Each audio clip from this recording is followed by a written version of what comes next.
Olá, antes de mais nada, eu gostaria de agradecer o Fabrício pelo convite, que me deixou muito honrada, e também dizer que inicialmente eu fiquei em dúvida se deveria aceitar o convite, porque já desde 2016 eu não faço mais pesquisa e não tenho tido contato com as discussões sobre as autoetnografias mais atuais. Depois eu pensei, bom, talvez eu tenha alguma contribuição a dar. E ela está aqui nesse texto, que é uma reflexão pessoal sobre tudo que nós estamos vivendo com a Covid, no ambiente das redes sociais, e também uma sugestão que eu deixo para vocês, de pesquisa. Então, eu vou para a leitura. Nós e os fantasmas. A Covid me tocou pela primeira vez quando eu soube da morte do escritor Sérgio Santana. Muito ativo nas redes sociais, eu tinha me acostumado a ter a sua companhia diária, desde os assuntos mais graves até os fatos comezinhos do cotidiano dele. Mesmo que ele não soubesse, praticamente todos os dias ele me tocava do lado de cá do celular. O Facebook criou um tipo curioso de amizade. No interior das bolhas em que estamos imersos, há uma miríade de relações tão intensas quanto fugazes. No teclado do celular ou do computador, nossos dedos e mentes se tocam, amores breves, compaixão, pequenos e grandes ódios.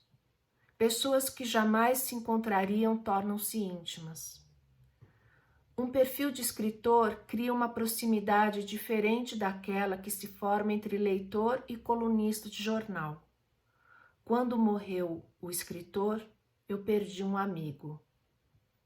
A Covid me tocou pela última vez, ao menos até a data de hoje, porque é certo que até o fim dessa tragédia me tocará de novo, com a morte de Luísa, uma jovem de 28 anos com quem eu nunca tive contato. E mesmo assim, rezei por ela e acompanhei por alguns dias o desespero de sua mãe, que constantemente pedia pelas nossas preces. Entre essa mãe e nós, que estávamos do lado de cada tela, formou-se uma corrente de solidariedade e fé. Durante a pandemia, eu que sou ateia e não rezo por mim, rezei muitas vezes para o Deus dos outros, porque eu não conseguiria prometer uma prece sem efetivamente realizá-la. Quem sabe esse Deus do outro me escute e se comova. Com essa jovem ele não se comoveu. Ela faleceu depois de alguns dias. Em seu perfil, a mãe escreveu uma frase muito simples: "Minha menina nos deixou". Nesse ano e meio, perdi as contas de quantas vezes prestei meus pêsames. Elaborei diferentes fórmulas, dependendo do grau de proximidade com a pessoa enlutada.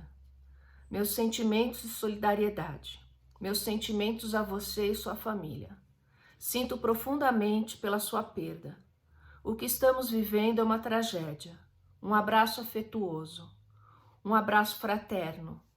Sinta-se abraçada. Já perdi meu pai e sei o quanto é difícil. Meus profundos sentimentos. Me entristece que os comunicados de falecimento, obituários informais, venham assim, sem qualquer solenidade. A morte de um pai, uma irmã, um amigo, um filho, surgem no meio de memes e fotos do prato do almoço. A morte já perdeu sua solenidade há tempos. A morte de Penacho já tinha sido lamentada por Nelson Rodrigues na primeira metade do século XX. Com a pandemia e as redes sociais, a morte perdeu de vez a elegância. No entanto, talvez agora seja mais sincera e doída. Talvez seja aquela dor de que Nelson Rodrigues também falava. A verdadeira dor não se assoa. Há poucos dias li de um amigo de Facebook. Meu amigo e vizinho morreu. Era músico e gostava de rock. morreu no banheiro. Essa inusitada informação, morreu no banheiro, é espantosa. De início achei uma imperdoável indiscrição. Depois entendi que se tratava da dor mais bela, aquela dor que não se assoa, a dor de Nelson Rodrigues. Nossas tragédias nunca foram solenes. Parece que não temos a mesma inclinação para a solenidade que vemos em outras culturas. Talvez isso tenha a ver com nossa histórica precariedade. Meu pai mesmo, quando sepultado, ele não faleceu de Covid, nos proporcionou mais um desses momentos de ruptura entre expectativa e realidade. O caixão não entrava na sepultura e, ao invés de chorarmos silenciosos e consternados, tivemos de assistir às manobras dos coveiros, sob comando do meu irmão, para fazer papai caber nos seus 7 palmos de direito. E o humor negro que sempre atravessou a família, do qual ele era exímio praticante, teve a oportunidade de se manifestar. O riso veio como uma saudável catarse, depois de mais de um mês de muita angústia no hospital. Era uma grande perda, mas tivemos sorte. Tivemos a oportunidade de chorar e até mesmo rir quando sepultamos nosso pai. Tivemos a sorte que as famílias enlutadas pela Covid não tiveram e continuam a não ter. Seus entes queridos são sepultados na mesma solidão com que passam os últimos dias no hospital. Com sorte, a mão de uma enfermeira por alguns segundos, ou a mão plástica feita com luva cirúrgica cheia d'água. Prova máxima do nosso jeitinho brasileiro, sempre presente nos bons e maus momentos. Uns têm a solenidade, outros a gambiarra. Nas redes sociais, com essa informalidade que não se assoa e entre pratos de comida e memes, a morte poderia se tornar verdadeiramente banal. Mas acredito que isso não tenha acontecido. Vi muita solidariedade nas redes, entre amigos de bar que, sem poder se encontrar, mantêm contato ali, e entre completos desconhecidos, cujos nomes, se lá estão indicados antes de cada comentário, correm o risco de se tornarem um nome só. Eu sei, existe uma truculência aterradora atravessando as redes sociais, e espero que isso seja regulado. Mas não quero falar dessa truculência agora. Quero falar da solidariedade difusa que está muito bem resumida na frase: ninguém larga a mão de ninguém. Muitos, eu inclusive, já desabafamos em um post, mandamos a nossa mensagem de socorro na garrafa. Não aguento mais. Até quando? Eu já consolei e já fui consolada. Ninguém larga a mão de ninguém. Como em todas as tragédias de longa duração, queiramos ou não, nos acostumamos com as perdas. Por defesa, por cansaço, para fugir da realidade, para garantir o quinhão de tranquilidade e as pequenas alegrias que não podemos dispensar, sobretudo quando a morte está tão próxima. Mesmo assim, as pessoas encontram tempo para escrever aquelas 2 palavras de apoio e consolo para quem tem um parente no hospital, para a filha que teve a mãe entubada, para quem vem contar que o irmão morreu. Durante a Segunda Guerra Mundial, quando minha avó levava minha mãe para a escola, andando pela rua logo após um bombardeio, ela tinha o cuidado de tapar os olhos da filha quando passavam pelos corpos que iam sendo retirados dos escombros. Não era apenas para proteger a filha daquelas imagens, era também para evitar curiosidades mórbidas. Se você não pode consolar nem ajudar, abstenha-se de olhar, dizia ela. No Facebook, há muita curiosidade mórbida e crueldade e desrespeito, mas há também muita compaixão.